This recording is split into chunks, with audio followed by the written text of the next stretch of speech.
Hi everyone, it's Kelly from The Hub here today with our friend Brittany from L-Hop. Brittany, how are you?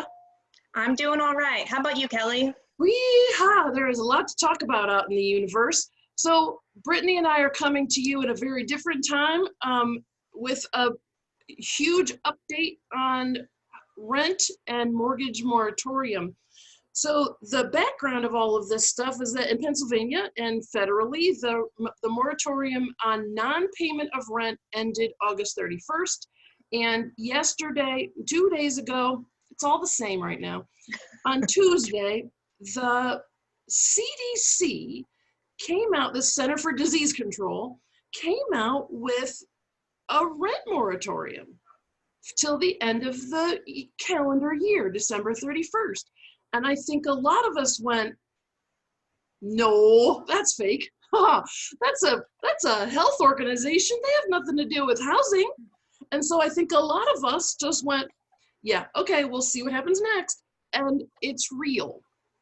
It sure is. So let's first, why did this come from the CDC and not from another place that we all thought it could have come from? Well, as you mentioned, the CDC is concerned with health. And the fact is, there's a very real connection to your housing and your health. Even in normal times, non-pandemic times, having a stable house is so key to having stability in all the rest of the areas of your life, including your health, your mental health, your financial health, all of that. It's all connected. And that's even more so right now. In the justification for the order, they talked all about how if someone doesn't have stable housing, they're going to have to seek housing in shelter, on the streets, doubled up with family and friends.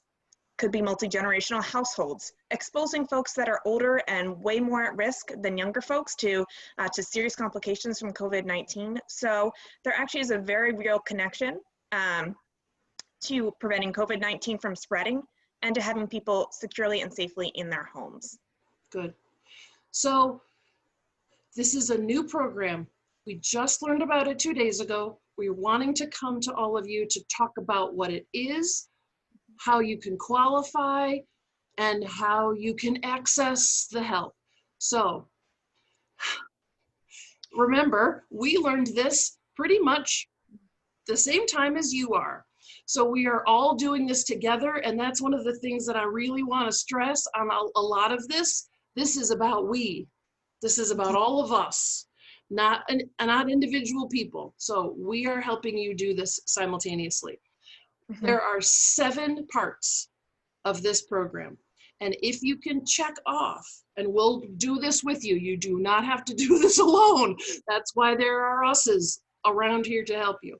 If you can check off all 7 of these parts, then you'll qualify to have your rent put on hold until December 31st, or mortgage put on hold till December 31st of 2020, right? So I just want to step in here for just a second.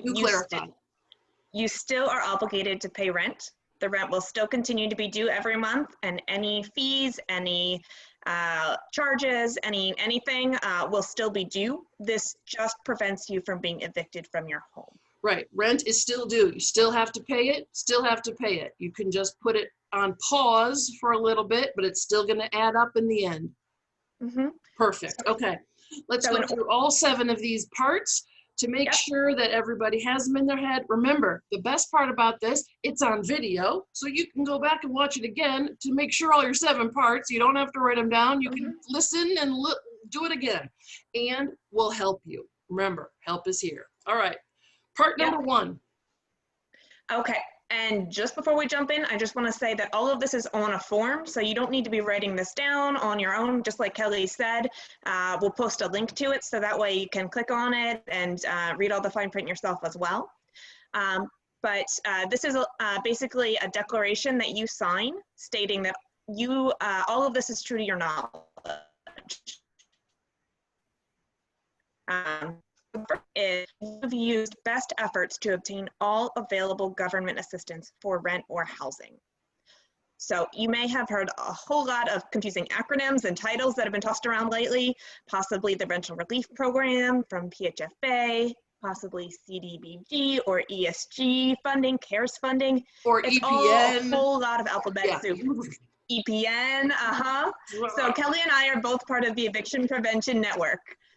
And our goal is to try to make this as simple as possible. You know, we're working with constraints from the funding, of course, and there is a lot of paperwork involved. We're not going to deny that. It's all part of the kit and caboodle. But all of this is here because the government recognizes that there are a lot of people in a lot of hard situations right now. A lot of jobs were lost, hours were lost, wages were lost. So there's going to be a lot of folks that are going to be unable to pay part or all of their rent. Yeah.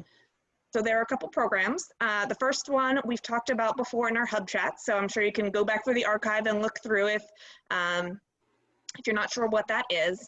But it's state funding that's administered through the county. So the lead agency for that is the Lancaster County Housing and Redevelopment Authority. So that one you may have heard of before. There is a $750 cap on the rent. Both the landlord and the tenant have to fill out paperwork. There was actually a change to that recently. So that $750 that you may have heard about, that may have been a barrier to your landlord participating, you know, that actually is no longer in place.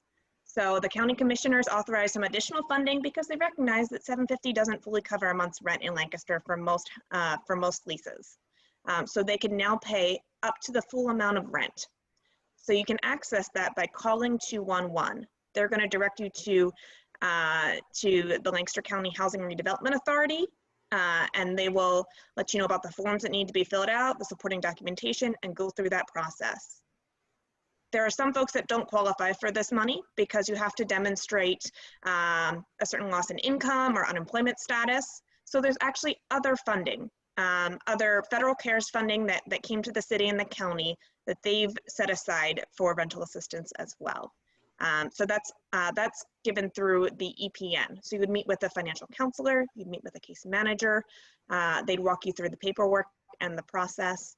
And in either program, the funding would go directly to the landlord.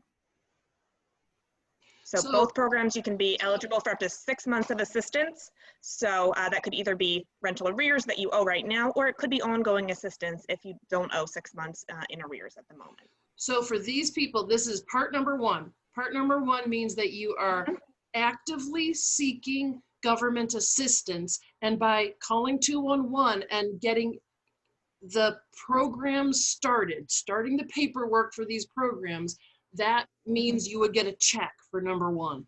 Absolutely. Okay. So for people who are like, how do I that too? Yeah. Okay. Good.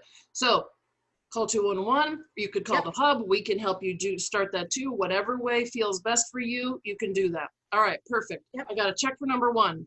Number two. Number two states that you're expecting to not earn more than $99,000 as a single individual, or not more than $198,000 this year if you're filing a joint tax return. Okay. Within this point, you would also qualify if you aren't required to report income to the IRS, or if you received a stimulus check or an economic impact payment earlier this year. Perfect. And so people who don't have to report their income are people who might be like on disability, or people who don't make enough that they need to report, right? Yeah, absolutely. Okay, perfect. But the main point is this covers most individuals. Most individuals earn, you know, less than $100,000 a year. So this is a pretty broad order that covers most folks. So number two, pretty easy for most people, check. Excellent. Number three. So number three, you're certifying that you're unable to pay your full rent or a full housing payment because you've lost income, you've lost hours, you've lost wages, works, you've been laid off, or you might have had an extraordinary out-of-pocket medical expense. So you're just saying, hey, I just can't meet my financial obligations to my landlord or my property manager right now. And we've talked to a lot of people in our area of the county, in the Effort and Denver area, and check. Okay. All right. Next one, number four. So number four states that you're using your best efforts to make all the payments that you can, get as close to full rental payment as your circumstances may permit, taking into account other non-discretionary expenses. So this one just states, we know that you've got a lot of bills that are coming due, but you still need to be making your best effort to make your landlord whole. Get as close to that full rent payment as possible, even if it's just partial. So reach out to your landlord if you haven't discussed that. See if you can be making any payment you can while you're seeking this additional assistance. I will also say this again. We have talked to a lot of people at Effort Area Social Services, at Real Life, here at the Hub. Most people are doing that. They're trying. Who wants to be behind? Who wants to have big debts like this? Nobody. Even if they can't make it in full, they're regularly paying something. That's what number 4 is. You're regularly paying something and you're working on stuff with your landlord. Check. Number 5. Okay, so number 5, you would state that you would likely become homeless, need to move into a homeless shelter, move into a shared residence and close living quarters because you don't have other alternative housing options. So you're basically stating you don't have a second home that you can move into, you know? You would have to take some risky behaviors if you weren't able to prevent eviction. So, you know, if you're living doubled up in close quarters with other folks, you could very easily spread disease, including COVID-19 from one person to another. Same if you're in a homeless shelter or sleeping rough outside in your car. It's really hard to practice these best practices for staying safe if you don't have stable housing. Yeah, and that you as a family, as a couple, whatever, however that is, you make that decision. You have to think, if I lost where I'm living right now, where would we be? Okay, check. Number 6. Number 6, you are stating that you understand that you're still obligated to pay rent, make your housing payment, and comply with all of the other obligations that you have under your lease or housing contract. You understand that your landlord can charge you fees, penalties, or interest for not paying rent, as outlined in your lease agreement or other housing contract. So this does not negate your obligation to pay rent. So this means if you haven't looked at your lease in a bit, pull it out, see what it says, and then you have to make that decision. If you want to be a part of what this program is, you make the decision and say, I agree. I agree to pay whatever shows up on my lease, and that's what I will do. So some people are like, oh no. Well, then you have to make that decision. We can help you. Don't feel like that makes you feel like you're not alone, that you are alone. We can help you look at that, help you make that decision, help you walk through what the financial ramifications of that mean. But know that that is one of the parts, which takes us also to number 7. Yep, and number 7 is you state that you understand that at the end of this temporary hold on evictions on December 31st, your housing provider can demand that payment in full right away.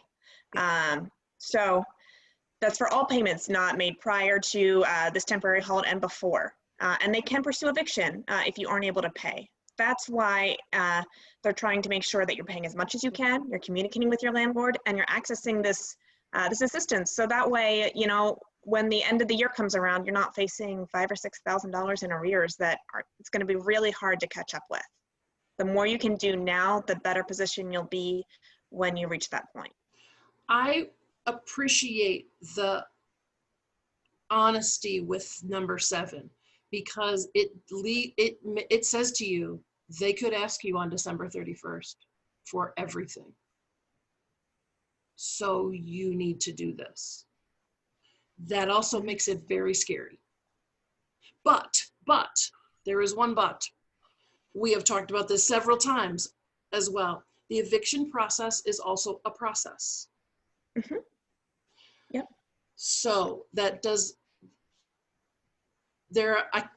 none of us can make any blanket statements about how that process works, but we know that it is a process. And so we still will be around to help you if that happens in December 1st. And who knows what could happen between now and then. But know that these are what the criteria are. Okay, so this goes into effect tomorrow. Mm-hmm. I have to ask this question because it happened already this week. I have someone who said, I just got an eviction notice. Mm-hmm. What do we do? What do we do? Yep. So if this eviction notice is because of non-payment of rent, the first thing I would do, if you haven't already done it, is reach out to 211 to try to access some of these rental assistance programs that we talked about. You want to make sure that you've accessed everything that you can to get paid up in full. If it's for another type of lease violation, something like that, you might want to seek some legal assistance. So Mid-Penn Legal Services is the pro bono legal services in the area. They are restricted in the folks that they're able to access or to assist based on their income, but give them a call. They might be able to assist you, and they are wonderful experts over there. Another resource that you have is you can give myself or my colleagues a call over at LHOP. We are not legal scholars, so we can't give you any kind of legal advice, but if you've got questions about the process, let us know.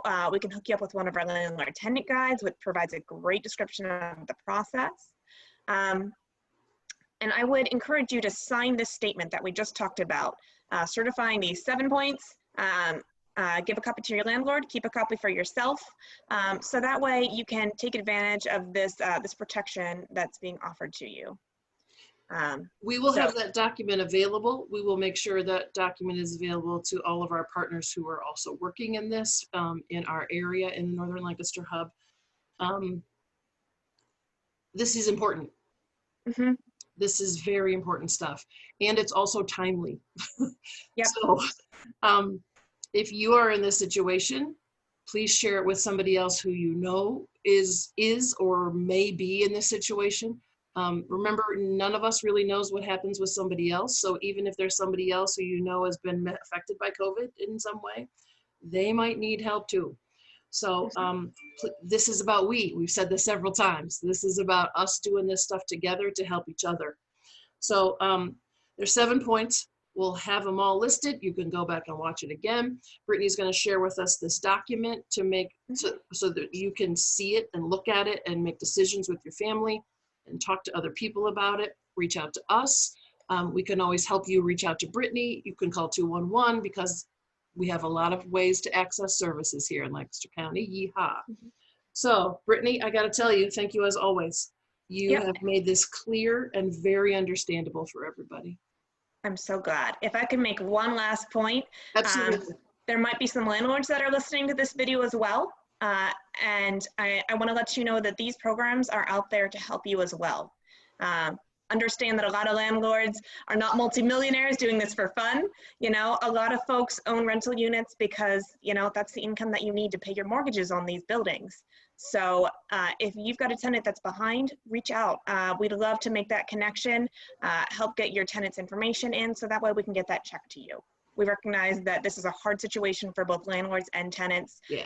And the last thing we want to do is pit you guys against each other. We want to make sure that this communication continues to flow and to make sure that we can keep tenants stable and housed and keep landlords financially solvent as well. Yeah, absolutely. Right. This is not about us versus them. Not at all. Never has been, never will be. This is about making everybody whole in a time when things are super unattractive. So yeah. Thank you to all those landlords out there who have been working so hard with their clients. Thank you to all those tenants out there who have said, please, please, please, I'll do anything I can. So, I mean, truly, this has been a way to show that community is real. Community is real. So thank you to all of those people out there who have taken the time, who have communicated well, and who are trying to make it work.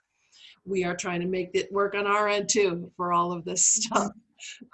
Remember, change is good because that means keeps you on your toes every minute of the day.